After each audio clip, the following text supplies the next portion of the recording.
a lot of patience. I've learned. So one thing I call the three qualities which I need in a pilot is a situational awareness, calm mind, and the knowledge about the aircraft. These are the three principles that I work on when I'm flying an aircraft. You can reach me out on LinkedIn, Instagram, or Facebook. I'm much active. I'm more active on LinkedIn. And so about Academy, we have a big surprise that we are going. Like I said, there's a big surprise. We are starting cabin crew courses also. This is something for all the aspiring cabin crews over here. This is something you'll be enjoying it, and the instructors on board, the trainers are highly experienced. We have got people from airlines, from Emirates Airlines. We have got Vicky Amarani, Mr. Vicky Amarani, who is one of our panelists also. I was talking to him other day. He had such great experiences and such great stories that if he could inspire me to become a cabin crew, I feel anyone will be inspired from him. And the way he was saying, and it's just not Vicky. He has worked in Jet Airways. He has worked in. Please do not make any drawing on the screen.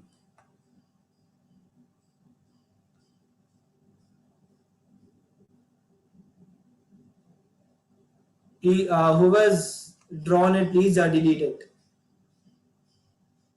So talking about Vicky, so talking about sorry to get interrupted. Vicky Amarni, he has worked in Jet Airways, then he has worked in Fly Dubai, then he has worked in Emirates, also the world's leading airline. That is something of huge experience that is be coming up. He's a head instructor at Streamline. We have Devra Sarkar, who is working at Air India Express presently. Uh, Anyone who's drawing, please delete it. We do not want this nuisance coming up. Sir, I am sorry, sir, I am new to this Zoom meeting. Sorry for the interruption, sir. Please delete it. Erase it. Sir, while I was Puneet, let's continue with it. It's okay. Let's continue. Okay. So anyway, so talking about then comes as Devra Sarkar. He's working at Air India Express right now, and he has more than 7 years of experience just as a cabin crew. So they'll be coming out with a lot of information. You can reach out to us. You can check our website, streamlineaviationacademy.com, that you have been seeing the videos. You can reach out on these numbers, and you can follow us on LinkedIn, Instagram, Facebook, and we have also started writing blogs. So you can also follow over there at Captain Puneet Baldavam. With that, we have our next comes is a media partner. It's been a great pleasure having them on board. And if someone on the chat can give him some directions how to erase that line, it would be great. Thank you so much, guys. I'm just checking. And so A4 Aviation has been a great help for us for this webinar. They have helped us in designing the flights. They have helped us for promoting it. They have also helped us at every aspect that we needed. And it is not just this one event. We have organized several events in past, and they have also helped them. So talking a bit about A4 Aviation, it has been founded by Shivam Pandey and Brahmadev. They are two. It has been found. They are two aviation enthusiasts who are also graduates of aeronautical engineering. They have a very big, very big aim with A4 Aviation. It is to spread all the knowledge that they have in the community, in the aviation community and outside aviation community, and at the very best quality with the efficacy of the post that they make on their Instagram page. Please do check out A4 Aviation on Instagram, and it will be a great pleasure. They have helped us a lot. So this is something is we really thank A4 Aviation for this thing. Now, before that, now let's come to the main part. This is something we have done. Now let's start introducing our panelists. They have been waiting for a long time to share all the knowledge. So I'm more than happy. And before that, they are highly experienced, and they are so I want to see how energetic are you guys. So please put on the chat how excited you are. Give me a cheer if you are excited. Let me see how excited you guys are. Come on, give me a cheer on the chat box. Let's do it. Let it flow. Let it flow. We need more excitement.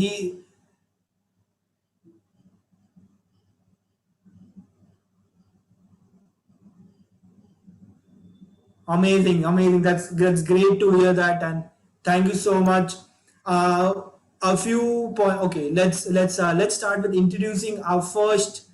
Amazing one. Relax. Now it's going to be now it's going to be way more exciting because we are going. You will be seeing all the panelists, highly experienced person. They are on manager level in their airline and in their department. So this is something you will be gaining a lot of insights of the department in properly, and you'll be getting a lot of knowledge. So without any delay, let's start with the introduction round of the panelists.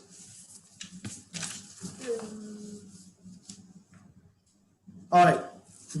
So first one to come up has been in aviation for more than 2 decades. He has seen aviation inside out. So help me welcome Mr. Abdul Samant. On every welcome, please guys give me a cheers and all. So talking about Mr.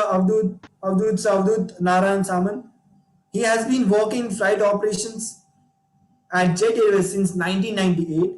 He has started his operation as he had started as an operation assistant. He then became a DGC India approved flight dispatcher for Boeing 77, ATR 72, Boeing 777, and Airbus 330. And later he became assistant manager in the department. He has also been deputed to Gulf Air at Bahrain and Turkish Airlines at Istanbul for coordination of international operations. He has been appeared for flight dispatcher instructorship. Outside aviation, he is a certified career counselor and has been a guest speaker for various career guidance seminars, guiding young aspirants like us. He is passionate. He is a passionate personality mentor and is a founder of Swachhindi Group, where he conducts nature treks and trails for kids and family. He loves to write poems and stories. Thank you so much, Abdul sir, for joining us for the webinar. How are you, sir? Hi, Captain Puneet. I'm very fine, thanks. And I thank Streamline Aviation Academy for inviting me on this platform.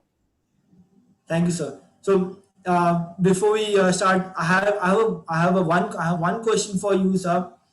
Flight dispatcher has been a very unperceived career in aviation.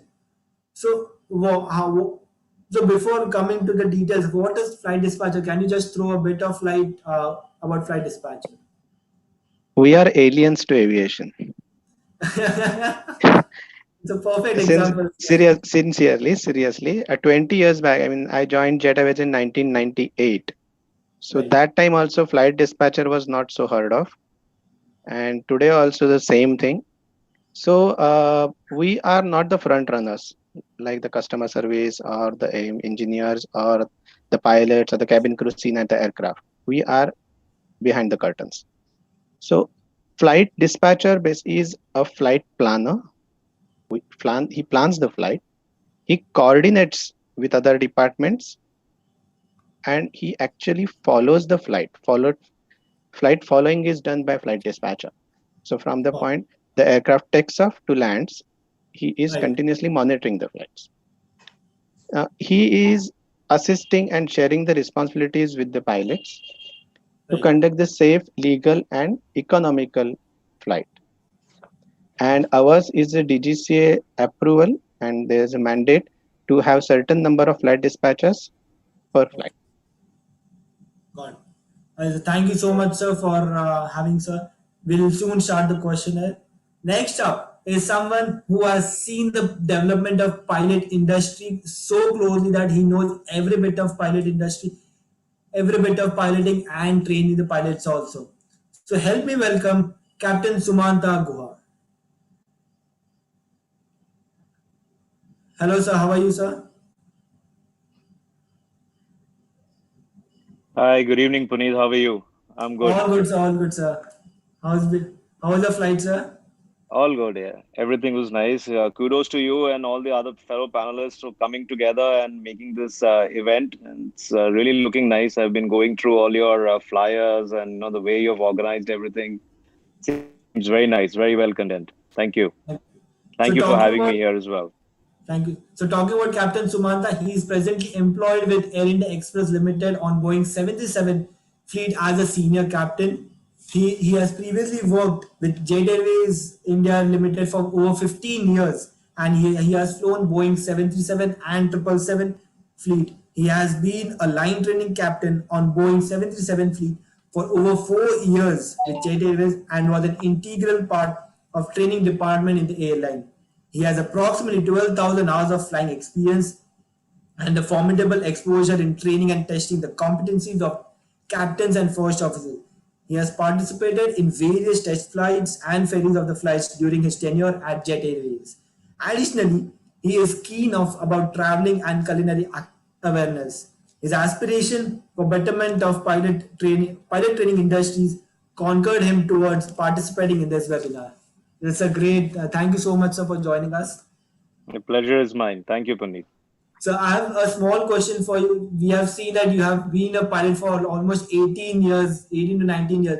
So what was the reason that stuck you with the pilot industry only like majorly for 19 long years? What was the reason for it?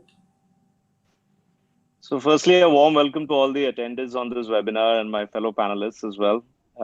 Initially, my decision to pursue flying was as a career was intuitive and was propelled by the urge to learn, various aspects of aviation.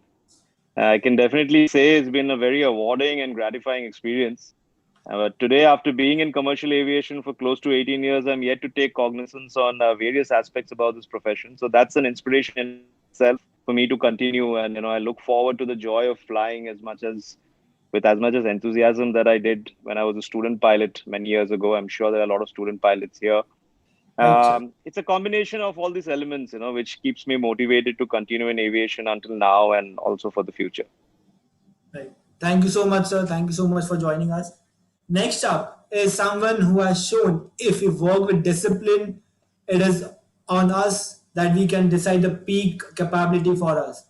He'll soon be starting at Streamline Aviation Academy and teaching all the aspiring cabin crew. Help me welcome Mr. Vicky Amarnani. Hi, good evening, Puneet. Good evening, the entire panelist team. Very, very, very glad to be a part of this meeting today. I never imagined it's going to be so many people. About 100 people are here today, and it clearly shows the passion of people to be a part of aviation, whether as they want to start their career or were already a part of aviation. So very nice to meet you guys. Thank you, Puneet, for this lovely introduction. I am one of the head of cabin crew training department at Streamline Aviation Academy, and it is my pleasure to be with you guys and to answer your questions, to motivate you, to push you, to give you wings to your flying career and take you ahead with Streamline Aviation Academy. I feel, Vicky, we are yet to introduce you. It's a lot of introduction we need from you because of the experience that you're having. So, talking about Mr. Vicky Amarnani, he was a premium class cabin crew person and at a very world's leading airline, Emirates. He has also worked in Fly Dubai and Jet Airways. He has over 14 years of experience with over 13,000 hours of flying experience. He has worked with more than 120 different nationalities and 50 plus cultures, offering best in class experience to customers around the world. During these 14 years of working, he has worked as a team coach, personally mentor, in-flight management, recruitment team, and whatnot. And he is the head of cabin crew courses at Streamline Aviation Academy. Thank you so much, Vicky, for joining us. You're welcome, Puneet. So I need to ask you this one question with the help of your experience. What are the 3 reasons that helped you to become a premium class cabin crew? Okay. Like from Jet Airways to Emirates, that's a huge jump, right? Okay. First of all, it was always my dream to work for an airline, as many of the aspirants would agree with me. I always believed once you touch the sky as a passenger, as a crew, or as a flight deck, or as any person who's on ground, once you taste the sky, you never look back. The 3 things which really helped me to be in aviation for such a long time and continue flying, and I still believe I can fly for the next 15 years again. It's dedication, my continuous dedication. I have this crazy amount of passion which runs in my veins, in my blood for aviation. Like, if you just cut my skin, you won't see a blood, you will see aviation coming out of it. So I'm really crazy for aviation. So one is dedication. The other one would be passion. I've always been passionate with people in customer service industry, getting to know different cultures, cuisines, places, people, and planes. So that Correct. kept me motivated. And the Right. last would be hard work. I'm not a person who quit on any challenges in life, and I never give up. I always wanted to find out more and more, and that has given me a fuel to my jet stream to to continue my career. Amazing. Thank you so much, Vicky. You're Next welcome. up is someone who has been talking on various stages and has been on international stages. Help me welcome Arsh Sharif. How are you, Arsh? I'm good. Thank you, Puneet. Thank you, Streamline Aviation. Greetings to all the fellow panelists and all the people who are attending this webinar. It's so good to connect with the fellow aviation enthusiasts. There's so much to learn from fellow panelists. And I have got some facts to back it up, how aviation is going to recover post-pandemic, how the exponential recovery going to happen, and how we're going to look at it post 2021 and 2022. So talking about Arsh, he has been an excellent leader with extensive experience in aviation and a continual improvement, particularly in aviation sector itself. He has proven ability to lead and inspire transnational teams to succeed fast-paced, multicultural environments and producing positive charge and compliance with the delivering objectives. He has spoken at numerous conferences across the region, and I'm sure that he'll be having a lot of information and a lot of facts, like he said, to share on this webinar. And we are glad to have you on this webinar. Thank you so much. Thank you, Arsh. Puneet. Next comes is someone who has worked in Indian Armed Forces. He has worked in airline also. Help me welcome Captain Yugang Panwar.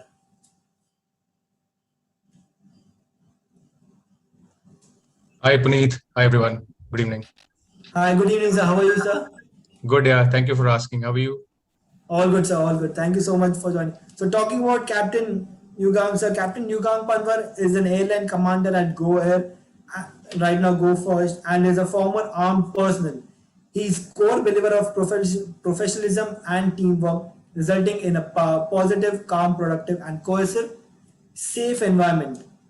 He has demonstrated a working history in armed forces for almost a decade as a staff pilot on Dornier 2 to 8, with a proficiency in conducting search and rescue, disaster management, surveillance, and maritime patrolling, check test for flying, and he has been an alumni of prestigious RIMC Dehradun and Indian Naval Academy. Outside aviation, he's a certified fitness expert. That's amazing, from Fab Incorporation in California, and also a certified mountaineer with a basic course of from HMI Darjeeling. Thank you so much, Yugang sir, for joining us on this webinar. That's too much to digest on one go. Thank you so much for all the good work. Thanks. Pleasure to be here, and very well conducted event till now. And kudos to you and the team and all the guests we have today to bear with us. And wonderful being here. Thank you very much, Puneet. Thank you so. So before that, sir, talking about, I have to ask you this question. I've been waiting to ask this question from a long time. So very few people like opt for Coast Guard and Indian Armed Forces right after the CPL course itself. But you have done that. So how would you what is the process of becoming a Coast Guard? Can you just throw some light a bit on it? All right. I will be honest with you, Puneet, and with everyone. So I did my CPL in 2007, and like everyone else, I have aviation in my family. Many people said here, they have passion for flying. So I had aviation in my family. So I always wanted to be a pilot. But then the market nosedived in 2007, 2008. That time we had nothing else to do, just to keep reading and keep surviving, keep floating around. And I was lucky to have Coast Guard coming up in 2010 with a vacancy for CPL Short Service Commission for an engagement of around 8 years, and that could be extended to 10 years and further to 14 years. So I was lucky to get into Coast Guard that time. I took SSB and cleared it in first attempt, and that was a very rewarding time, and it became a you can say Coast Guard was something that happened to me, and allowed me to pursue my managerial skills and my aviation skills, and to be a good team man, and all those things. It is something that one must experience whenever and wherever they could. It was a blessing in disguise in the bad times. Yeah. Amazing. Thank you so much for joining us. It's a pleasure having you on the panel. Thank Now, you. let me introduce, last but not the least, he's been the powerful person. He has worked in the camo vertical for a very long time, and his sole purpose for imparting all the knowledge for the aspiring aviators is upskilling. It's going to be very inspiring to talk to him. Help me welcome Sumant Ishwar. Hi, good evening, sir. How are you? Hello, Puneet. So, talking about Mr. Sumant Ishwar, he has been working in aviation for past 14 years in various sections under engineering and maintenance departments such as engineering and planning, technical services, base maintenance, power plant, reliability, aircraft weighing and routable management. He has also worked as a surveyor for aircraft insurance claim handling. Presently, he's working at Edward City. He's a technical blogger over there. And thank you so much, Ishwar sir, Suman sir, for joining us. It's a pleasure having you. Thank you, Captain Puneet. The effort of creating this environment to guide the young enthusiast aviation professionals, your activity is highly appreciated. This is actually the need of the hour, especially during this pandemic. Right, sir. Thank you so much, sir. Thank you so much. So I have a small question with you. There are a lot of there's a lot of confusion that is happening that camo, AME, B1, B2, so something. So can you just throw a bit of light saying that what is camo and is AME license required for it? Just a small point of it. Definitely. See, CAMO is an acronym for Continuous Airworthiness Maintenance Organization. So what happens is the entire engineering and maintenance segment in aviation do not require licensing. DGCA licensing is a part of it. So people who actually work on the aeroplane, who hold this nut and bolt kind of an activity, what you can, for a common man's understanding, they are called as aircraft maintenance engineers. But you have the aeroplane, you have the machine, you have the maintenance guys, but what kind of maintenance is to be done? When a check is to be done? So a lot of other planning activities are there, a lot of regulatory requirements are there. So a lot of management skills, technical plus coordination with the manufacturer. So such things are coming under the vertical called as camo vertical. So this vertical do not require any kind of licensing. Got it. Okay. Thank you so much for enlightening us and clearing that major confusion that everyone has it. So with that, we are done with introducing all our panelists. It's a pleasure having you all. Thank you so much, and I'm more than honored to have you on the panel. And without wasting any time, let's get to the part where we start asking questions and we start clearing everyone's doubt. So I have prepared a few questions. So the webinar is going to be divided in 6 stages. There are 6 parts to the webinar. The first is aspiring stage. Second is during training stage. Third is license holder stage. Fourth is post advanced training stage. Fifth is after getting a job stage, and sixth is aviation economics. Last but not least, we'll be covering one topic at a time, and we'll try to impart as much knowledge as we can. I've prepared a few questions, and with that, are you guys is panelists ready to answer the questions? Yes, Yes, Puneet, let's do you can this, start. Yes, Yeah, we are. please. We are Puneet. Yes, And Puneet, please start. audience, are you guys excited to get your questions answered?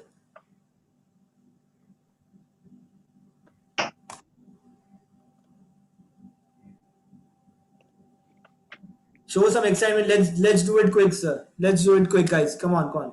All right. So with that, uh, all right, I'll start with Avdut, sir. This first question that we have is, how do we become a flight dispatcher, and what are the training processes that you have to go through to become a flight dispatcher? The DGCS CAR, civil aviation requirements, it is mentioned there. So they need 10 plus 2, preferably physics or maths. But generally companies look for graduation. Okay, now there are two ways to become a dispatcher. Either you join as a normal staff operations assistant in the flight operations department, and then you go for the internal training to clear the training, and as and when the vacancies are there, you are upgraded to flight dispatcher. Got it.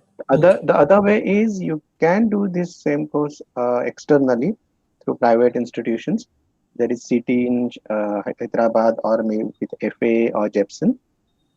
And once you clear that, then you can apply to the airlines and you get into the flight dispatcher. Got it.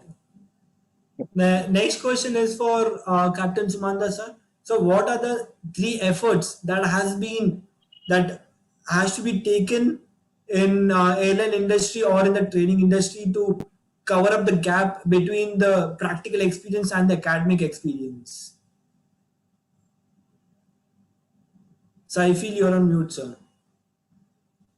Yeah, sorry. Can you hear me now? Yes, sir.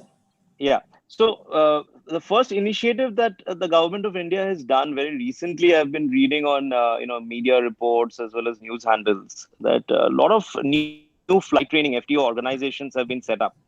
This is a initiative of the Atmanirbhar Bharat plan, and they are encouraging standalone flight academies with higher student pilot enrollment, and which obviously will ensure a bigger output for CPL holders.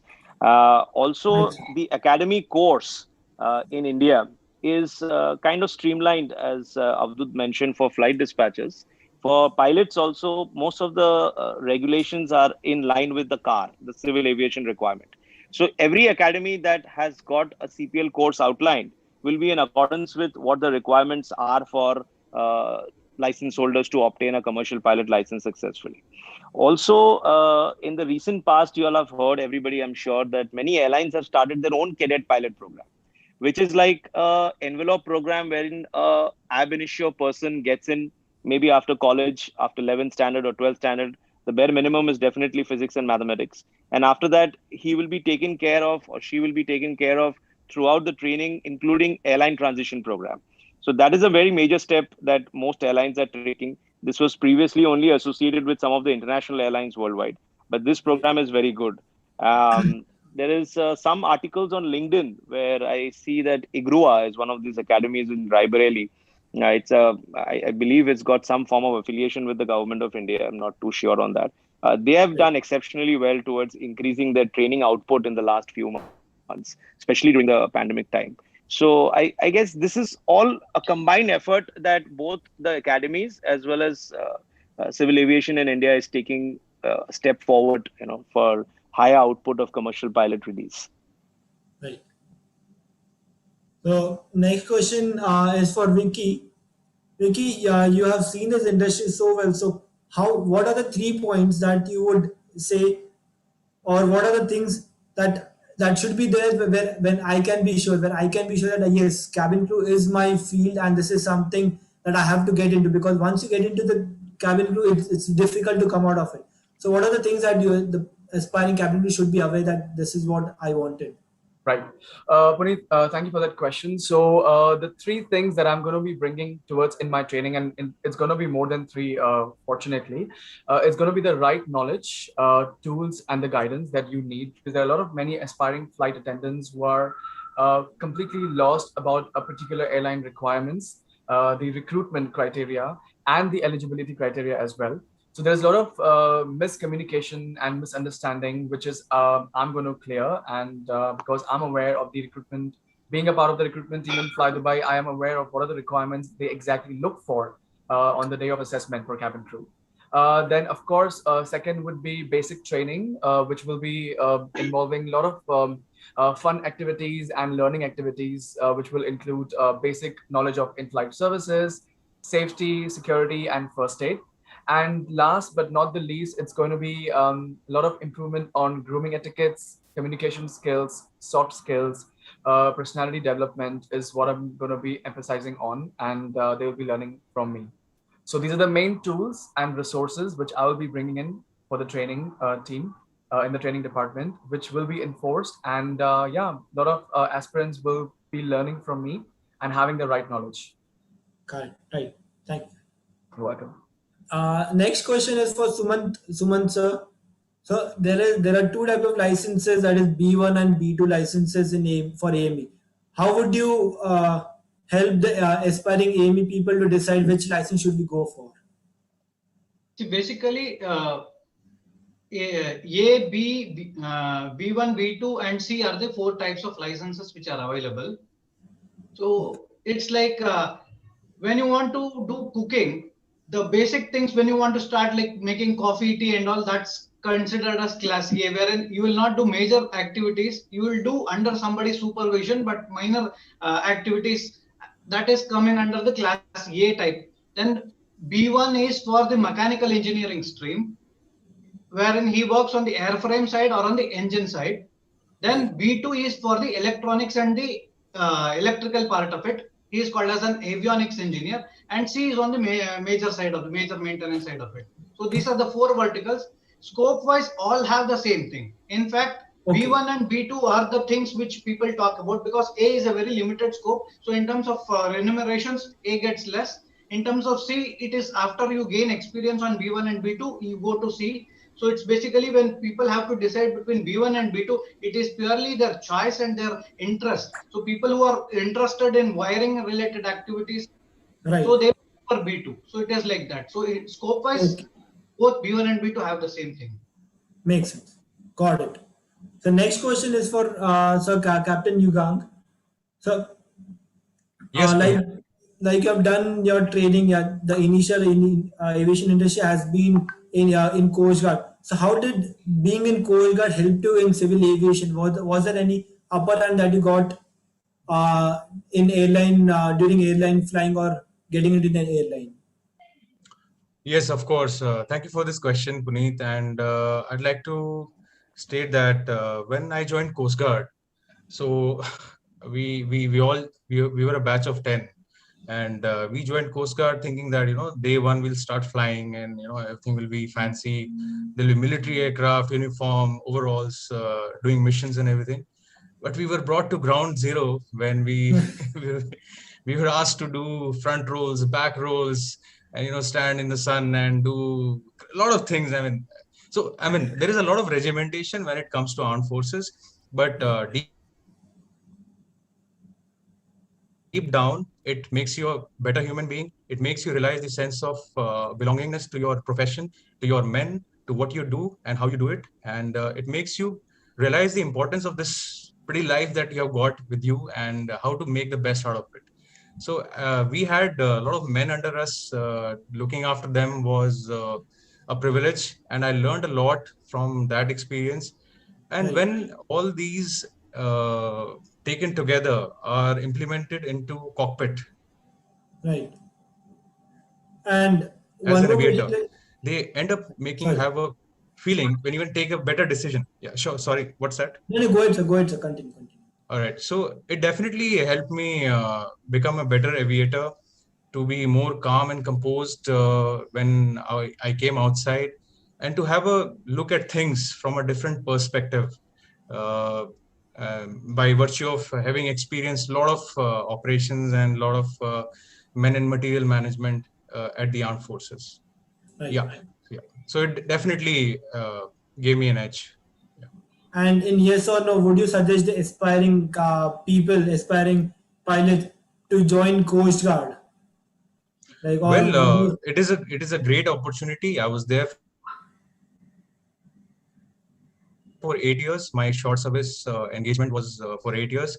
That could have been extended to 10 and to 14. But I got my ATPL when I was 6 years into the service. So I decided to move out to explore new world. What is how the aviation looks from outside, and yeah, of course, why not?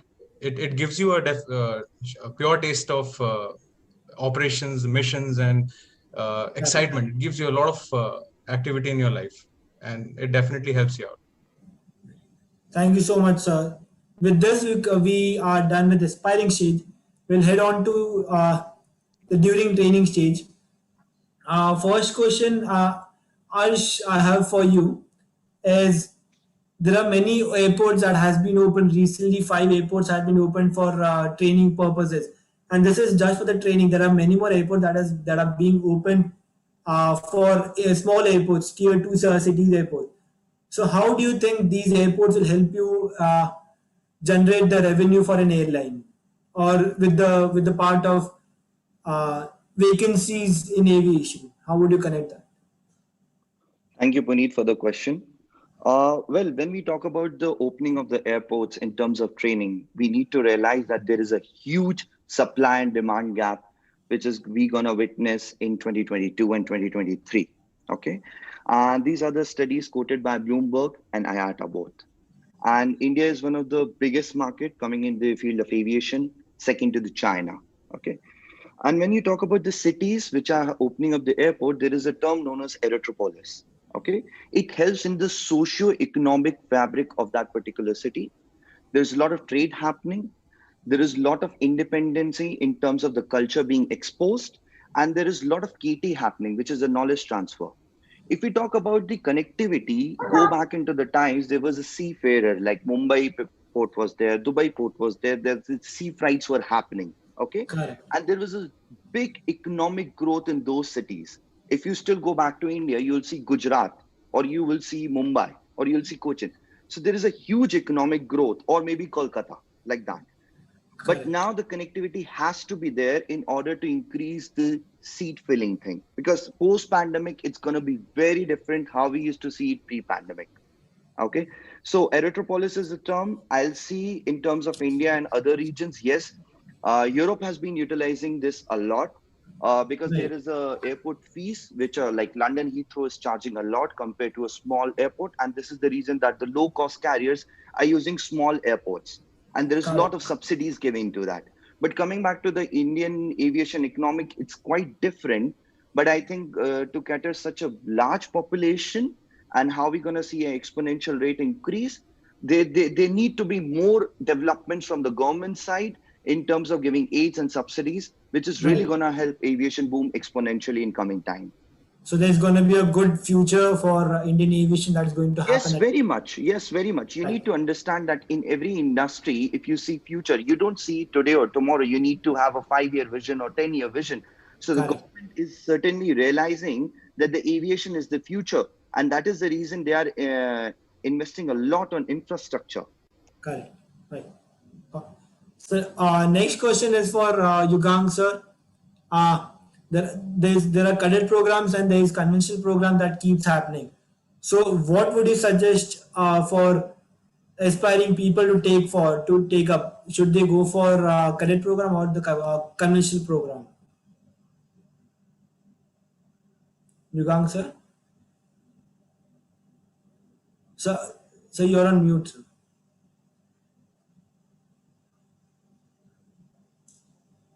Okay, I'm so sorry, Puneet. I just lost you. Probably there was a drop in internet. Can you please repeat the question?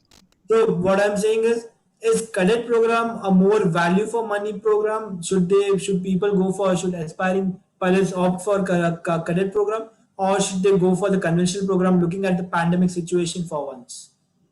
Puneet, this question is a very subjective question, depending on what kind of background you have, what kind of assets you have with you when you are jumping into aviation or pursuing it as a career. So in case you have a lot of money with you, why not go for cadet pilot program? And Indigo, as you know, in today's industry is one of the best airlines.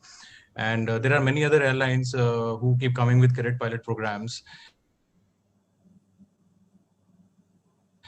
So yes, why not in those situations? But if you come from a very humble background and you have you don't have much of good financial background with you and good stronghold of money with you, then in that case, I would suggest that you value your options and go step by step and make sure that it does not go back onto you. And so it's a very subjective question once again. Right. Okay. All right. Makes sense. Um, there's one thing. Okay, Captain, for question for Captain Sumanta, sir. Sir, this training stage, the pilot training stage is of like 2 years, 1 year. It's a long period, and this is a very crucial position that one has in the cockpit, as in the aviation. So, what are the things that you suggest? What are the 3 things that you suggest for an aspiring pilot to make sure of it? Like they should work on this particular skill or particular parameter. See, Puneet, thank you for the question. It's very important that at this stage I share this with all the aspiring pilots who are today attending your webinar and also who would probably see this program later on. It's being live streamed on YouTube. It's the most important factor in a professional flying career is attainment of knowledge, and that can only be achieved through reading and doing a lot of research to come to a comprehensive understanding of aviation as whole.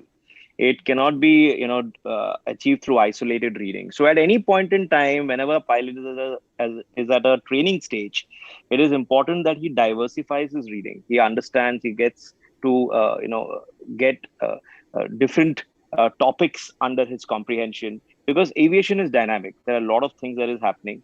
Each person under different stages of training needs to get this, that we need to have this comprehensive knowledge about all subjects. And if a cadet is in an endorsement training, especially with an airline, he needs to keep himself aware with communication that is released by the company from day to day, from time to time, things like company NOTAMs, circulars, operation circulars, training circulars.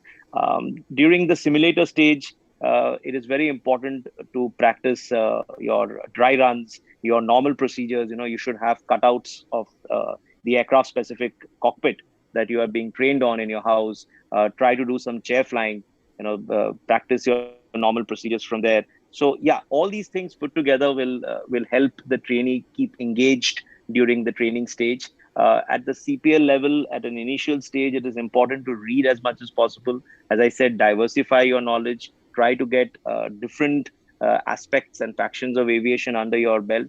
And during your airline training stage, it is important to keep well versed with your company specific requirements, your programs, your circulars. And during the simulator stage, it is important that you practice your procedures, your scans, you look at the cockpit cutouts, do some chair flying, things like that.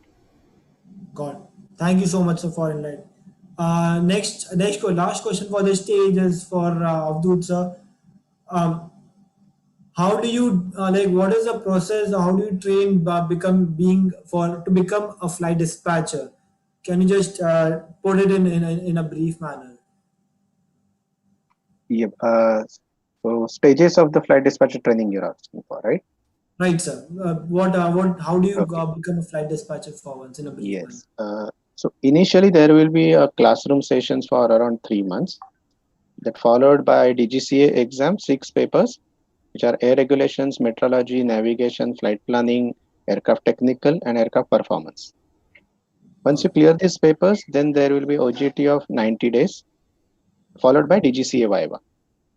This is a normal process which takes around 2 to 3 years normally. So, And yeah, and recommended is, if you do, in addition to this, if you do RTR, that Right. is value added. got it, sir. Of Thank course, you, it's sir. not a part of FD training. Right. Okay. Got it. So it's a very added. It's a good thing to have it. Yeah. Plus point.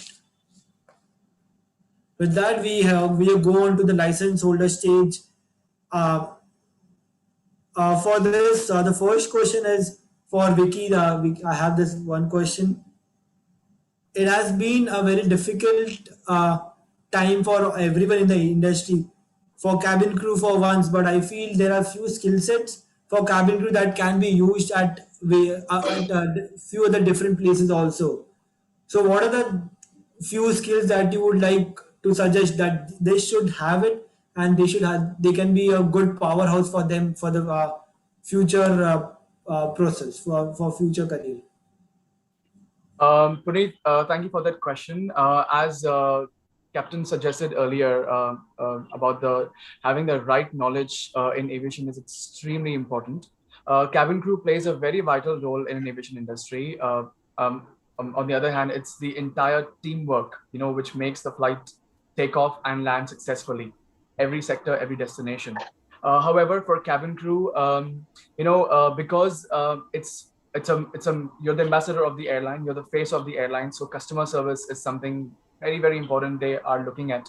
Apart from that, the communication skills, as I was talking earlier, the communication skills, the grooming etiquettes, the personality development, it gives you a lot of confidence boosting when, let's say for someone like me who has completed my flying career, now I'm looking on ground for various options.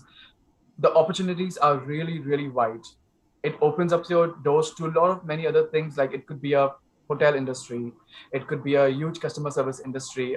There are many other options that you could look out for in training department or into the management. But again, as Captain suggested earlier, and I completely agree with him, having the right knowledge is extremely important. So when you appear for the interview, as we are all aware during the cabin crew recruitment, usually the competition is really tough. They airline comes down to India, international airlines, or the Indian aviation airlines who are doing the recruitment. Usually, if you see the crowd, it's between 800 to 1,200 people, and the requirement is only about 50 to 75 candidates. So to crack that tough interview, you need to have the right knowledge. Of course, once you become a cabin crew, a proper training is given to you as per the airline standards and the procedures and the guidelines laid by that particular airline. But to be successful and to be one of those candidate in the 75 candidates to get shortlisted, you really need to have the right knowledge. And to reach there, it's where we come in picture and giving them the right guidance. Right. Thank you so much. Thank you, Vicky, for enlightening those. You're welcome. Next question is for Ash. Amid this pandemic, airlines have changed their economic scale. They have changed their model of operating, the business model of it. So, ahead of pandemic, what are the precautions, or what are the what are the things that the airline is going to take care of to get back to the track? We need a very good question, a question which has been asked in Global Investment Aviation Summit, during the airport show, and Global Airport Leaders Forum as well. Everyone is talking about the negative impact of pandemic on aviation industry, but there is a very good point which we oversee it and which we have been overseeing it since years. I was in a panel with the CEO of Oman Airports, and there was a question asked by a webinar person from UK. IATA, and I take a lot of pride as like the person being the moderator to launch the IATA Travel Pass on 24th of May with Emirates. And during that Travel Pass question, was a health pass required earlier? Was this point missing? So that is a very good thing the pandemic did to the aviation industry. If you talk about the travel pre-pandemic, if you're going for Hajj or Umrah, Saudi government has put a declarative over there that you need to have a vaccine for flu and common communicable diseases. You need to have a shot, then only you can travel. There is a small pass issued by every country. Right. The same thing pandemic has introduced. As a leisure traveler, as a business traveler, I need to have a health pass before visiting any country. This is not about my health and safety reasons. This is about the city which I'm visiting. And coming back to the Aerotropolis with the small cities connectivity, which we're introducing in India and in UK or in Europe, this will expose small cities which are more vulnerable, which they don't have the proper health systems over there.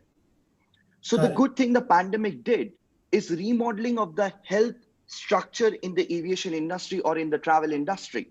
Now, even the cruise liners have put a health pass. It's not about the COVID. There will be many vaccinations which will be coming in future. So this will keep that city, that country safe and secured. Coming back to the point of remodeling of the economics, yes, it has happened very much. I see in future, wet lease and dry lease coming into the picture, where the aircraft was taken. Now we'll be coming, like there will be companies who will be providing the crew as well to perform certain sectors for certain time. That will be a temporary contract. But it depends on the airline whether they are doing the hit and trial for a particular make of aircraft on particular sector. So it Correct. depends very much demographically what we are catering at that moment. But if you look at the long term, the Bloomberg studies used to say that 2035, the aviation traffic will increase to 200%, what we are catering pre-pandemic. But after pandemic hit, now they have conducted a independent survey, and it is saying 2030 is the next number. Right. So it is the future, but people will stop traveling? No. I traveled myself during pandemic twice to India, back to my home country from UAE. Right. People will travel. But what are the precautions we need to put in? Who's going to bear the cost? The operator, the regulator, or the passenger? So this is the remodeling of the aviation economics which is taking place. Like being an Indian, I'm traveling from UAE to India, and I have to pay for my own COVID test at the Mumbai airport, which is 850 rupees. Right. But being an expat, if you travel from anywhere in the world and come down to UAE, Dubai, or Abu Dhabi, you don't need to pay for your COVID test. Correct. So is countries using this pandemic? Yes, they are very much using this pandemic. There are some operators which are providing free health insurance. There are some operators which are providing free quarantine, hotel 14 days. So if you talk about the remodeling of the economics, yes, they are very much using it.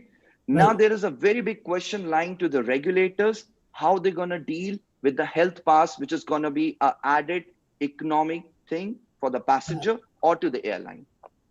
Back to you, Puneet. Thank you so much. That was great insight that you have given, and it's great to see that the aviation is going to grow 200 times of by 2025. So that's a very great opportunity. It's going to open for all the aviators. Next question coming to the post advanced training stage. The very first question I have for Captain Sumanta sir and Captain Yuang sir. There have been a lot of shortage of there have been temporary shortage of vacancies, and people are thinking for type rating. People who have already type rated, they are thinking that what should be the option for it? Should they renew it right now, or should they let it lapse, or something of those? So what would you suggest coming from the point, like, should they do the type rating, and if yes, then should they renew it? Puneet, that's a very interesting question, and I would answer it from a very personal perspective. I have always mentioned that anything in aviation, especially for pilots, where they are, I believe just some time ago, Captain Yogank also mentioned this. It all depends on your background, your financial capability, and everything. But what is important is to spend your money in a direction which is going to achieve a certain goal towards your career. Now, a type rating is a very airline specific thing. There is a requirement, and there is definitely an added advantage to type rating in aviation, especially in India, because an airline would definitely prefer someone on whom a training expenditure can be reduced. But it is important to be strategic about it. Young pilot needs to approach an airline after he has completed his commercial pilot license rating, whether the airline appreciates a type rated pilot in the first place or no. Secondly, there is a group of people, as you mentioned, who have already done type ratings and are now waiting for getting a job. Now, whatever, they must have discussed it with their friends, or, in common arena with their colleagues or wherever. And they said, okay, if I get a type rating, it'll be beneficial for me. So they have gone ahead and already done a type rating. Now the question is that the type rating is lapsing. Should I now, go and renew it? My personal opinion would be to wait it out. The current situation right now, if you see, there is a lot of type rated first officers with considerable experience, I would say, anywhere in the bracket of 800 to 1,500 hours, who are still waiting. We all know what happened to Jet Airways in 2019 in May. after the operations was suspended. A lot of uh, young pilots who I myself have trained, they were low on hours, and airlines who preferred hiring pilots were with experience. So Correct. now these boys are already waiting, these girls and boys are already waiting with type rating as well as with hours on the type. So I wouldn't suggest anyone to now go ahead and get a type rating done if they have not. And if they have already got a type rating, they should just wait it out for a little while to see which way the airline trends. And I have always suggested people that you should approach, in an airline, when you talk about HR, there are different factions in HR. The Right. most important faction of HR is flight operations. You need to speak with the right person of the flight operations faction of HR in an airline and ask them that if I go ahead and get a type rating done or I renew my existing type rating, will that give me an edge to join ahead of a fellow pilot who probably doesn't have the type rating? Only then it makes sense, because most of these academies who give you a private type rating is somewhere not in line with the requirement of the airline. An airline has a certain amount of, you would be knowing this, you are an Airbus 320 type rated pilot. Right. So a Jet Airways, AirAsia, Vistara, they will be all having different training programs designed. So whether that type rating is going to fall in line with their design training program is a question mark. So it is very important that you firsthand go to an airline, get in touch with their flight operations HR, and get a detailed information whether the type rating will help you to get a job or not. The whole idea is to get a job in an airline. That is why Correct. we all are here, to guide our young friends towards like a career guidance. For Correct. me, I would definitely say that you should take a strategic approach towards this. I'll let Yogang speak. Thank you. Thank you. Thank Hi, you so much. Captain Guha, Arsh this side. I have a question, if I may. Yes, please. Okay. There has been recent studies which have shown that there is going to be a huge gap between supply and demand, because the pilots at the age of 52 or 50, the deck operators, they have certainly retired early, okay? Correct. And they have changed their profession and moved out. So there is a huge vacuum which is we're gonna see in 23 and 24 when the aviation is gonna exponentially increase. So what do you think as a person sitting in the cockpit should be strategically but economically, because there's so many times the vacancies out there and they're looking for a person who's already been on sims? So yeah, Arsh, nice. Firstly, I would like to congratulate you for all the insights that you have given. I myself have learned a lot about, especially the aviation economics and stuff like that, new terms to learn. Thank you so much for sharing your knowledge. Pleasure, This is sir. a good question. The thing is, as I said in way back in the mid 2010 to 2015, during that time there was this surge of people going ahead and getting their type ratings and coming back. In my airline back then, when I was working with Jet Airways, a lot of these type ratings were then, they were accepted, but it uh, did not create a deliberate edge over another person. They were still kept on the same platform in a recruitment stage as a non-type rated person. Now, in my knowledge, a type rating would anywhere cost between I don't know, maybe like 25 to 30 lakhs. At least it was some time ago. Probably it has gone up now. Now, when you are expending that kind of money, it has to be ensured that that is going to how I answered the question was that it should ensure that you will get a certain edge over another pilot, because vacancies in India will definitely come, as you correctly said, in 2023, 24, maybe a little before that. If things pick up with the vaccination going on so nicely right now, we probably would end up seeing a little betterment in aviation by mid of next year. But it will require the surplus pilots who are already in ground zero with their type rating and experience to offer to the airlines. And post that, only people would be taken in. So my personal opinion is that one who doesn't have a type rating right now, even though anticipated jobs are coming up in 23, 24, should just wait it out, speak with the airline, because in India specifically, right now in the US, I keep reading on LinkedIn, there are already 1,500 jobs with individual airlines available. Like, United is hiring, Southwest is hiring. But in India, it certainly doesn't work that way. They prefer educating a pilot as per their specific airline program. So when you get the type rating done, it doesn't mean much to the airline other than that it gives them certain leverage where DGCA has designed as per the car, as per the CAR, that so many amount of simulator sessions are required, so many amount of training sessions, groundwork, ground school is required. So when you get the type rating and come, a little bit of that is removed. So the airline gains a slight advantage over the training expenditure. But whether that will eventually guarantee you a job in an airline, I am not too sure about that. So that's how I'm saying that it is better that the person approaches the flight operations HR, gets the input from them. Sometimes the airlines even give them a conditional offer of employment, stating that, okay, if you get your type rating done from such and such academy, they have listed academies, listed flying schools, and based on that, then we will be in a position to offer you employment. So my suggestion would be Lovely. that. Thank you for answering that. Most welcome. Thank you. Over to you, Puneet. After that, we'll go on to the next stage. That is after getting a job sheet. This is a question for everyone. I feel Captain Sumanta, you have already answered for the pilot. So this question is for how do you upskill yourself? How do you keep up with the pace or be ahead of the pace when it comes after getting a job?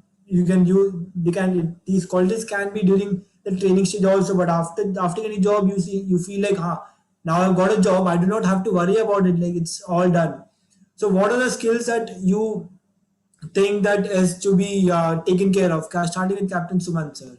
Sorry, Sumant Ishwar sir. Okay, so let me just give you some kind of a statistics. See what happens, the data as published by Government of India, what it says is in any of the department you take, the employability maximum is something around 35 to 40%. So where are the 60% of the chunk going? So that is a big question. So what they have to do, or what the current team, the 40% has to do so that they will not fall into the bracket of 60%, is that there are three techniques.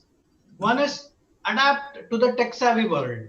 Upskill is the next future. Without you being upskilled for the technology, you cannot grow.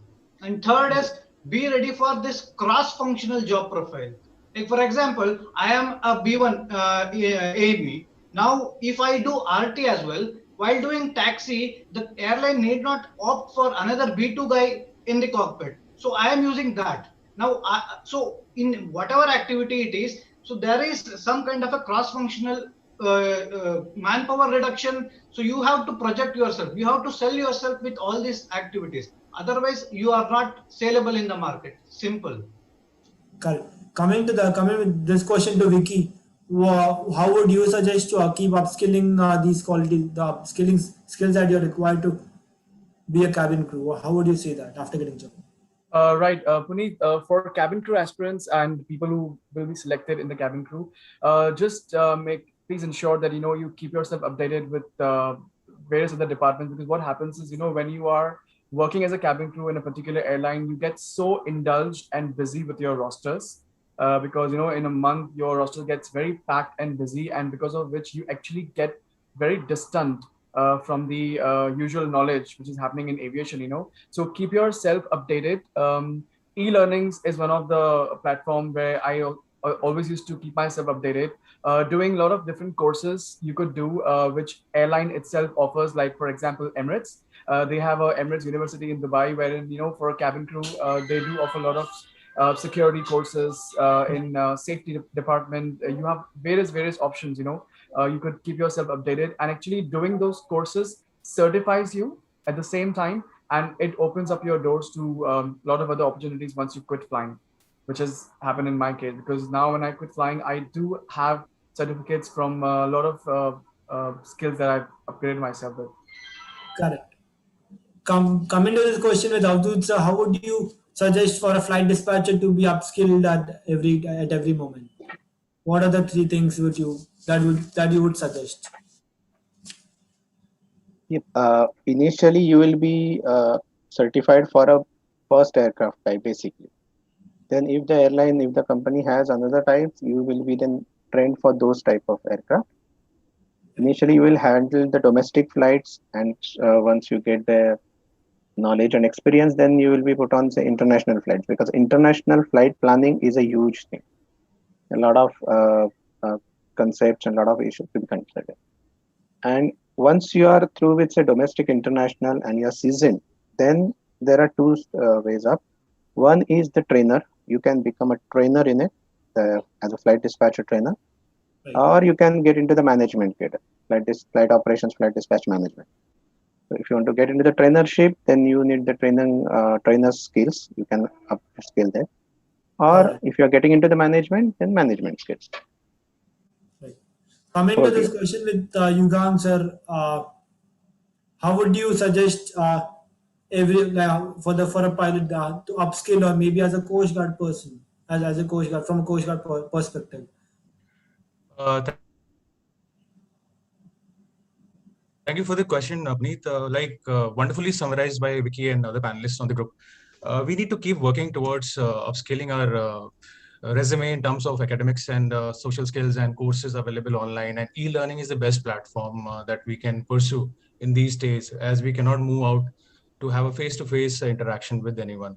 So yeah, keep working on yourself in terms of health, in terms of social skills, in terms of your academics, in terms of your manuals, wherever you're working, and keep reading. And just that's the only way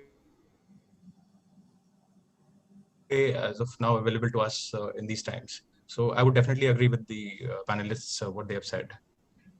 Right. That's and coming to the last topic for the evening, for this webinar, for the structure of the webinar is aviation economics. It's a topic which no one talks much about it, but it's also that helps you to decide if the aviation is going to grow or not, and that is something very important at this moment to know. So I'll just put the questions to everyone. It will be open for everyone. How would you think the airlines are going to save money? What are the three pointers that you would suggest that they can save money on? Starting with Arsh.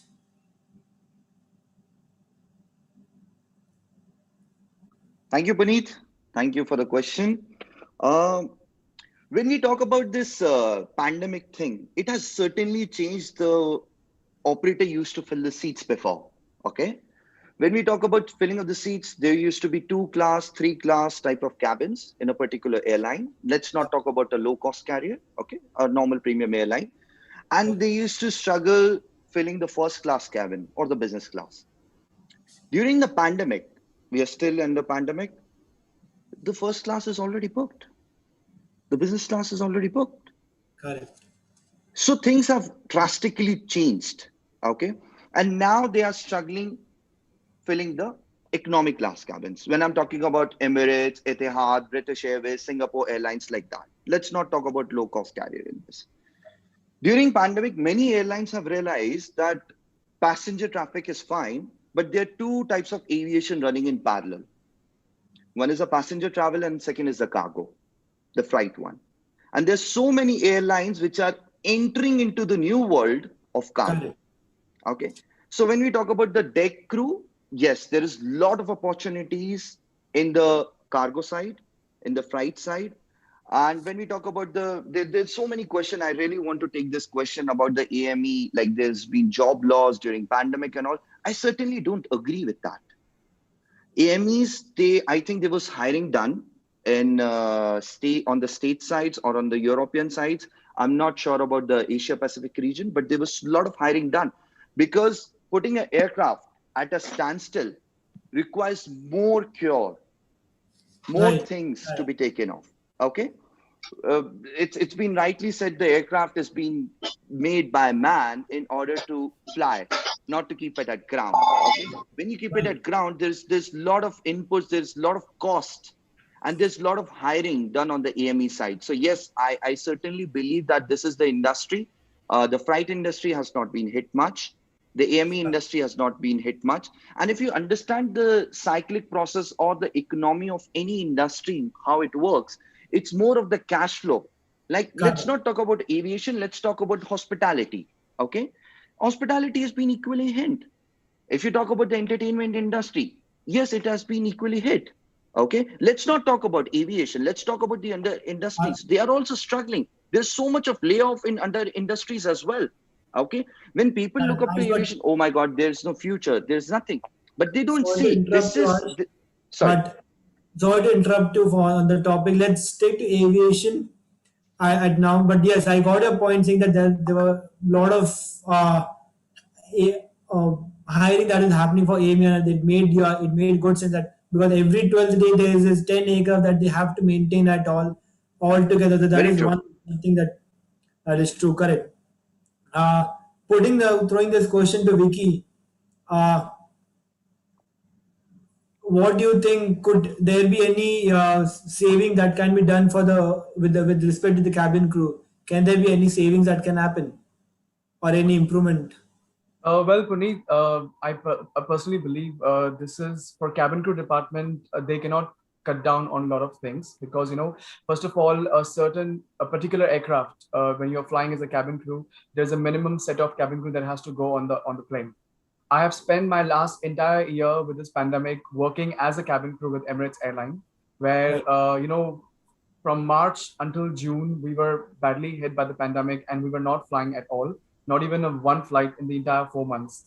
From July onwards, we started getting 1 or 2 flights. And now today, I'm still in touch with all my friends and my colleagues with Emirates Airline, with Fly Dubai, with other airlines. And they are getting full proper rosters now. They're doing 4 flights a month, which truly shows that coming ahead in the next 6 months, I can guarantee you the vacancy which is going to open up is going to be a biggest boost in aviation, and airlines will have no other choice but to have to cope up with the major recruitment drive happening everywhere. Because right now, as I can see with all the updates that's happening, a lot of airlines in Canada, in the US have started rehiring people. Qatar Airways is one of the airlines who has contacted many of my colleagues and my friends, and they want to rehire them. Etihad also is on the verge of rehiring people. I did get an email, so I'm going to confirm on this webinar. I did get an email from Emirates Airline and Fly Dubai, and they are considering the application again to rehire people, which truly gives you a very positive note out of this, that coming 6 months to 8 months or 1 year down the line, they're gonna start hiring process for the new people as well. So it's not just gonna stop there. So as Harsh rightly suggested and put into words, that it's gonna there's gonna be a time where they will have no choice but to do the hiring every week in aviation. So it's good. Right. Thank you so much, Vicky, for it. Captain Yugang, I have a small question for you. Right now, there was few airlines that we have heard that has been doing wet leasing the aircrafts into the airline, and that is a very new concept that we got to see for once. So, do you think these things will happen in future more often, or will the airlines will plan to keep the aircraft with them itself and then start their flights or something with respect to wet leasing and dry leasing of the aircrafts? Okay, thank you for this question, Puneet. I'll keep it short. There were airlines in India who wet leased recently. So it was an immediate requirement, and to make a mark on aviation industry, it was something that was not being done regularly or hadn't been done on a very regular platform by any other airline in the past.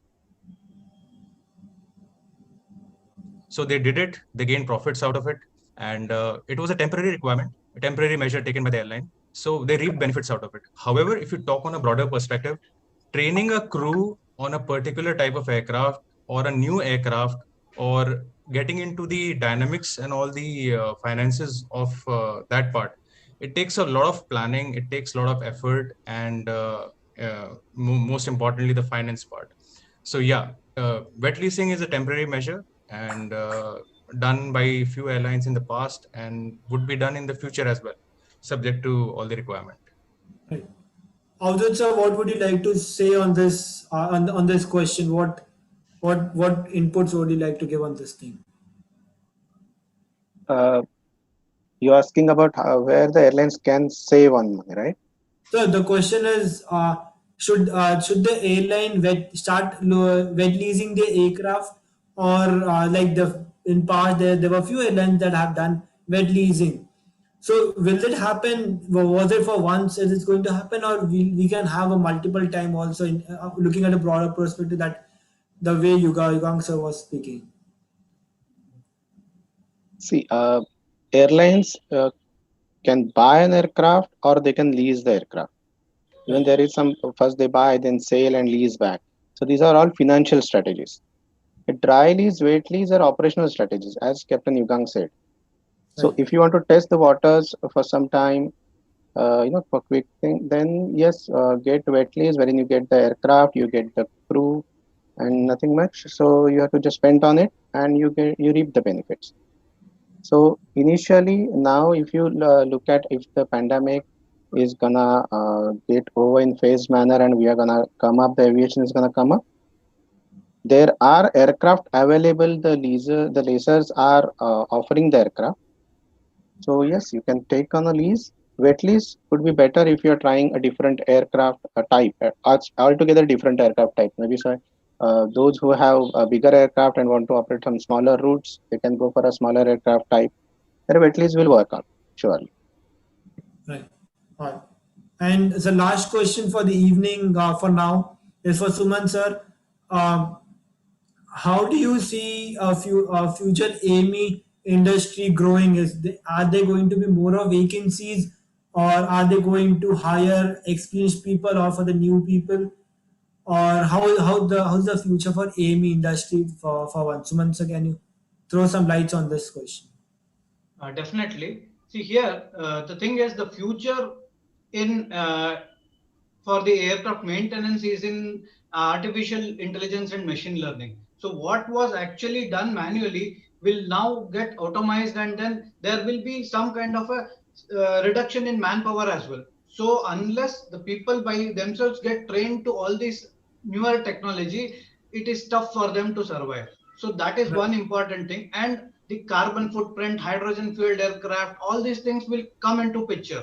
Now, even the e-techlog apps is reducing the manual activities. So the usage of drones for general visual inspections. So all these things are there, which will come in the aircraft maintenance activities. So one has to gear up themselves for this technology. Next comes the policies what government of India is using, connecting tier 2, tier 3 cities using this UDAN scheme. It's like we Correct. are not aware. So these things will again increase the manpower. So for a candidate, he need not have to worry, because government of India is using a lot of techniques to improve the connectivity. On the other hand, they have to just adopt themselves and get used to this newer technology. So upskilling is the future. Right. Thank you so much, sir. Thank you so much for answering. With that, we finish this seminar. With that, we finish this small Q&A session that is prepared from us. Let's relax a bit. It's been a very heavy evening for us, and we'll take a small relaxing break for the brain and for everyone over here. There's a small game that I've prepared for everyone, for panelists and for our audience also. We'll have a small game time, and after that, we'll again get back to the Q&A session, a small Q&A session of say 5 questions. And so with that, the game is not. It's a very simple game. You do not have to worry about it. It's a hashtag game these days. The hashtags are trending in digital marketing. You put a hashtag saying hashtag throwback. So like you search on hashtag and you get all those throwbacks. So that's a fun thing that that we young people have been doing and very encouraged to it. So I'll be putting a few hashtags to you guys. You'll have to say whatever is the first thing that comes to your mind after listening that specific hashtag. All right. Is the game clear with you guys, sir? With all the panelists? We'll try and do our best. Let's play. Let's start. Audience, Let's even go. you can I'll be putting the hashtag, I'll be saying the hashtag, and you can put on the chat box what is the first thing that comes to your mind. And all right, so very first hashtag is aviation, hashtag aviation, starting with Arish. What comes first in your mind? Quickly, you cannot take this much of time. For me, aviation is just living, and this is the sector where I start living and I stop existing. Suman sir, what is the first thing that came to your mind? Aviation. See, aviation is India's future. Only 5% of Indians have flown. We have a potential of 40%. So by 2029, we will have something around 2,500 aircrafts from 700 Correct. aircrafts. So there's huge potential. So India is the market. Vicky, what's the first thing that came to your mind? Puneet, hashtag sky is home. Amazing. Yugang sir, what's the first thing? Hashtag aviation. What came to your mind? It's the joy of smile on your face. I could Nice see a one. smile on your face right now itself while seeing. Sumanta sir. Joy of flying. I was just going to say joy of flying. Next hashtag is hashtag favorite aircraft. This should be interesting. Sorry, Abdul sir, will so hashtag aviation. That's my second home. Alright, amazing. What's the second hashtag is hashtag favorite aircraft. Abdul sir, let's start with you. Boeing 777. Amazing. Aish, Any day 380. Any day 380. Suman sir, Max, beautiful airplane. which sir? Max, That 737 scares Max. Amazing. I That feel scares you are the me. only person who's gonna say this thing as an engineer. I feel. Vicky, Hashtag if it's not boring, I'm not going. Array, oh my god, amazing, killing it. Yugang sir. The first aircraft is always your best aircraft. So I love Dorniers. I love flying them. So I would go for Dornier. Even though I fly A320s now, but I would go for Dornier today. Sumanta sir. A lot of people mentioned the 777, the 737 Max. Fortunately, God has been kind. I've flown all the variants, but one variant that I've not flown till now, and I would definitely want at one point in my career would be the 747, undoubtedly. I second you on that, Captain. I love that aircraft. Thank you, Vicky. Thank you. Welcome. Third hashtag is hashtag your job, sir. What would you like to say, Abdul sir? I leave it. It's not a job for me. I enjoy it. Enjoy. Aish, hashtag job. I don't say it. I'll still say it's life. It's life for me. Suman sir. You're paid for your passion. What else you require? Correct. Very well put, sir. Vicky. Hashtag if you love what you do, you will never have to work a day in your life. You have summed it. Yugang sir. Hashtag my zone. Sumanta sir. Gratification and self-realization. Amazing. Awesome on that. Audience, even you guys can put it on the chat box if you please do that. Okay, now next comes is next comes favorite hashtag favorite airport. Abdul sir. Mumbai. Amchi Mumbai. That's amazing. Aish. Any day Mumbai. My heart says Mumbai, but my brain says Dubai. So I'll go with my heart. Mumbai. Any day Mumbai. Suman sir. Bangalore. Bangalore is neat, clean, and tidy. Amazing. Vicky. Puneet, there are so many airports which cannot be, like they don't have competition with each other. But Mumbai is going to be very close to my heart because I've spent the maximum time at that airport. So Mumbai. Yugang sir. It could be a aircraft carrier also for you, sir. I feel. Yeah. Puneet, I won't be partial to any airport. Every day and every time you go to a new place or to a place again, it's very close to my heart. Sumanta sir. I would say Mumbai, because it just gives you a feel that you have come back home. Because I'm from Mumbai, so it is like subjected to me. But yeah. Now, last two hashtags are very interesting. It's gonna get yourself very relief for one, like seeing all the things that you have So the hashtag is hashtag pandemic. Abdul sir. It's a pit stop, you can say. Correct. True. Very true, sir. Ash. For me, pandemic was life changing. Correct. Suman sir. Family time. Amazing. That's a perfect thing. True. Vicky. Hashtag we got to know our priorities in life, when to stop, where to stop, and how to stop. Correct. Yugang sir. Always have a backup. Very true, sir. That's Very amazing. true. That's a perfect thing that has been. Sumanta sir. Sumanta Good things are coming soon. sir. Amazing. That's a very good perspective that you have got, sir. And the very last hashtag we have for the evening is hashtag future of aviation. Abdul sir. Bright. Couldn't be Sorry, better. sir? I said it's bright, couldn't be better. Correct. Very true. Very well. Arsh. Exponential. Amazing. Suman sir. Study. Study. Very. It's amazing. Vicky. The biggest jump before pandemic. Yugang sir. Boom. Whoa, boom. Just Amazing. on a Correct, sir. on a lighter note, I'd like to tell everyone here, all the viewers, and I'm sure you can't travel on a Rajdhani Express to Port Blair or to Dubai or to Rome. So there'll always be a good time coming. So we all must be ready. So smiles all over. Sumanta sir, what would you suggest? What's your hashtag for future of aviation? Safe and secured. Correct. Very true. That's amazing. Thank you so much, thank you so much. Before we end this, Puneet, if you allow me a minute, there is a fun fact that I would like to share about me. I've been an aviation enthusiast and aviation economist from past 6 years.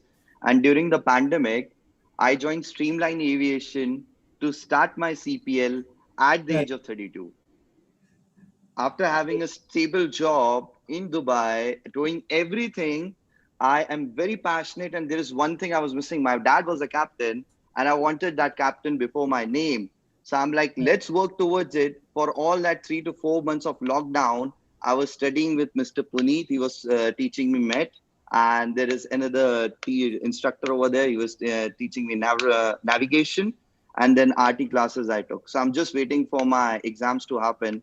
And if a guy like me who believes in it, that there is a future, which I can see at the age of 32, then I think everybody who's attending this session at the age of 20 to 30, they should certainly go for it. It's not a leap of faith. It's a fact. This is the future.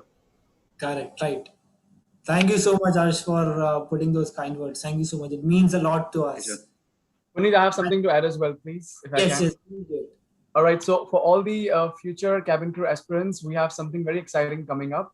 We have already rolled out our cabin crew courses and the duration, which you can check on our website, LinkedIn, Facebook, Instagram. Apart from that, we are very happy to announce we'll be offering free masterclass sessions where you will be getting a lot of insights about the eligibility for a cabin crew job. What are the requirements? How can you get the job? And various other questions will be answered during that masterclass. It's a free masterclass session for 40 minutes or 45 minutes each. So please feel free to visit our website and register yourself. And trust me, I'm going to make this webinar is going to be a fun activity. Thank you so much, Vicky, for adding those words. Welcome. It means a lot. Thank you so much.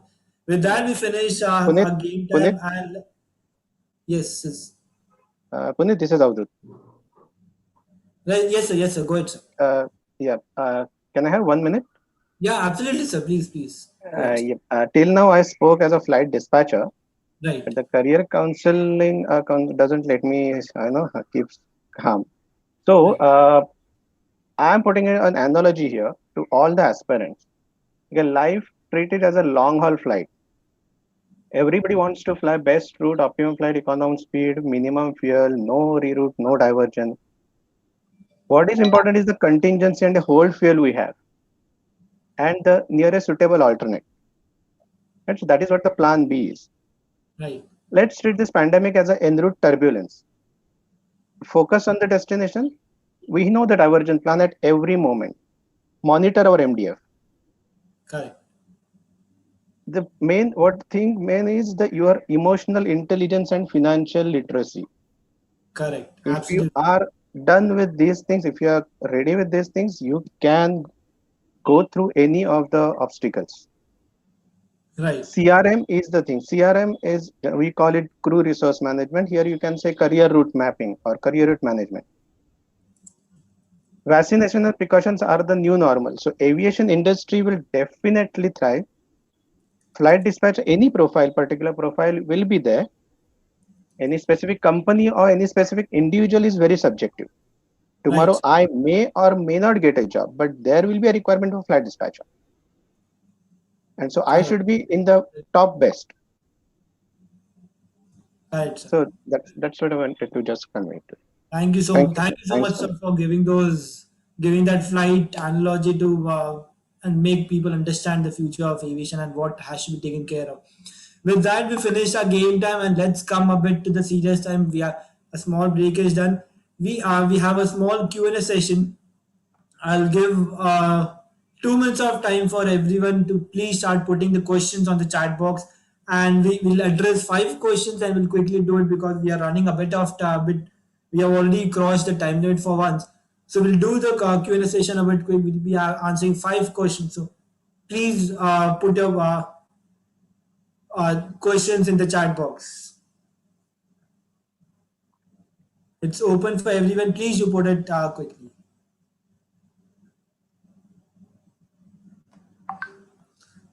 So I'll be reading those questions and I'll be directing the questions for once. So there are a lot of questions has been already there. That's amazing.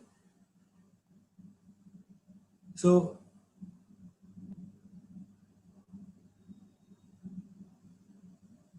there's for one general question. There's one very good question by Ankam. Is which this is open to everyone. Which cause aviation sector is going to be boom if yes, and will there be any opening? Will there be any vacancies or vacancies for aeronautical engineer person? If you can answer this question, this is a very good question that we have got. Can I Can take we this? add any inputs to it for once? Can I take this? Yes, sir. Yes, sir. Please go ahead, sir. Aeronautical engineering, once you have done this course, you will have to apply for airlines for either the camo profile or infotech related activities in an aviation or an MRO vertical. So for that, you don't have to have any kind of a license. So aeronautical engineers, mechanical engineers, electrical and electronic engineers are welcome in aviation industry in this camo profile and infotech profile. So there is a scope for this, but you have to fine tune yourself. Why? Because how better you are from the different team. See, there are the lakhs of engineers who come out. So what makes you enter into this field is what you have to demonstrate to the interviewer. So you have to upskill and then join the stream. Correct. Thank you so much, sir. So there is one question for Sumanta, sir. Uh, should we look for jobs having Indian CPL for ones or having a foreign CPL? If people students usually go to the US or Canada and do complete their flying over there and then they come back.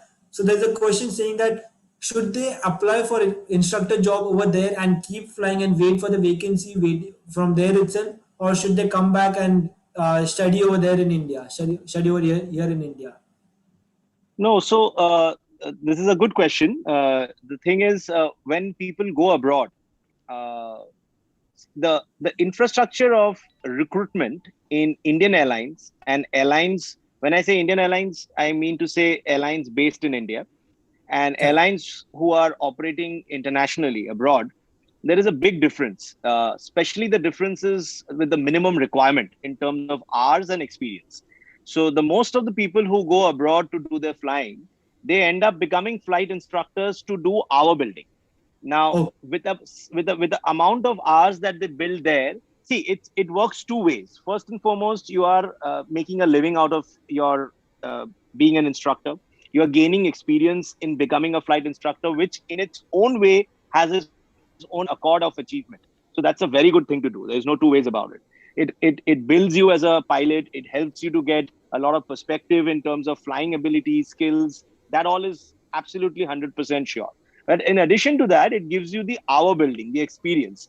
So while you're in abroad, you can make applications here in India, and until you do not get a successful job interview or an intake interview, you can continue to do your instructorship.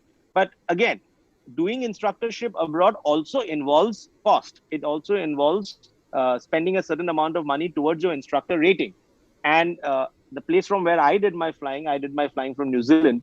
That was way back in 2001 or 2002, I think. So during that time, the flight instructor course, as per CAA standards or EASA standards, are extremely competitive. So you need to be very well oiled up in your knowledge that whether you really want to pursue this instructorship just to build your hours, or you want to take it up as a career. So if you're doing it as a career there for some time, for our experience, for building their experience, it is definitely advised. Right. The last two questions for the evening. First is Vicky. First to Vicky. This is question saying that what kind of job experience should one have on their resume before applying as a fresher flight attendant for international airlines? Right. First of all, hi Lynn. Hope you're doing well, and thank you for the question. See, every airline who are doing a recruitment for cabin crew, there is a benchmark criteria that you have to fulfill. There is the minimum education, clear skin, good grooming skills, and etc. etc.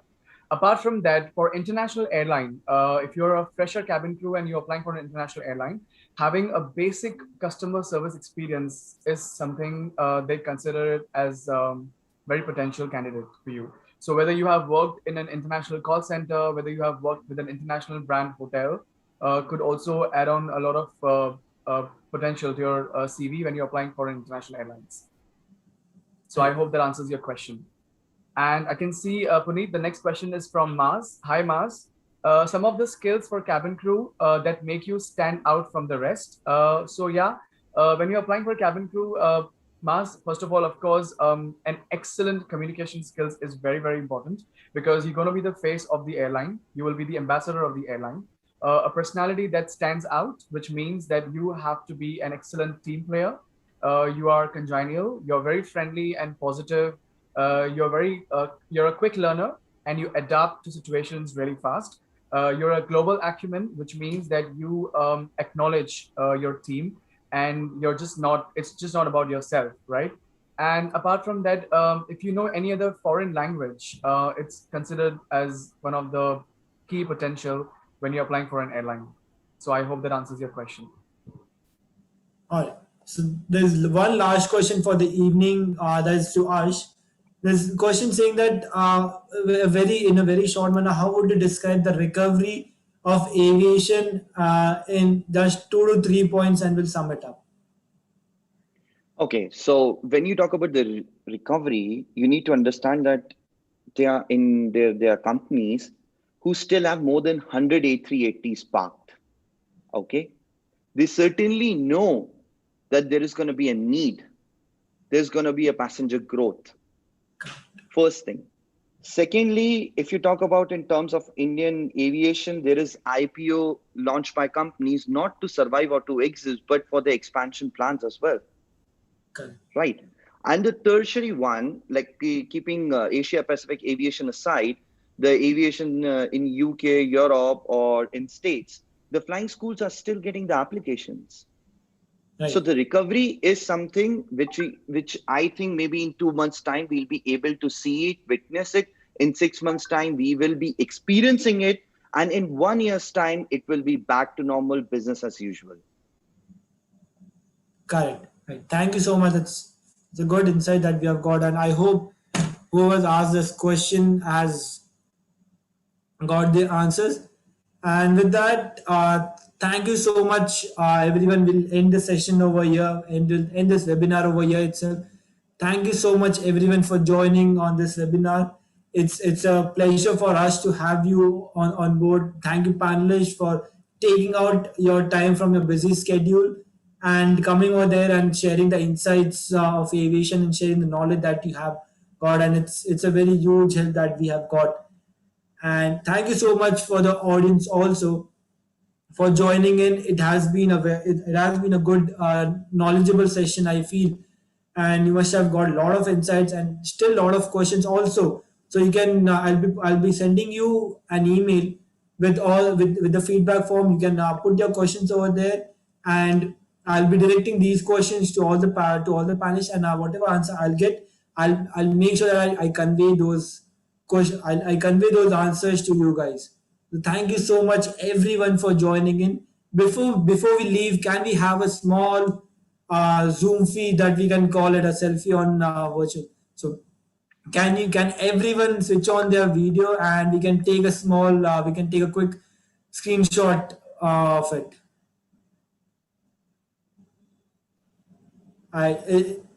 Thank you So for my Yes. video is on. So how do I go on the screen where everybody can be No, seen? sir, it's okay, sir. We'll take the screenshots and nothing Oh, to worry.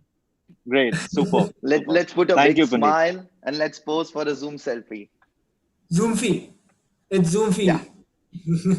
But anyways, just a minute. I'll just stop sharing the screen for once. Just a second.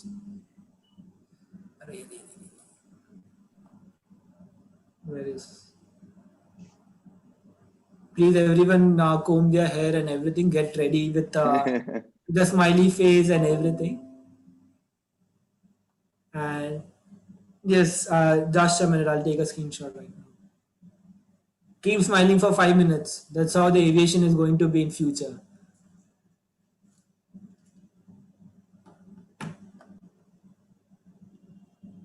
Just a second.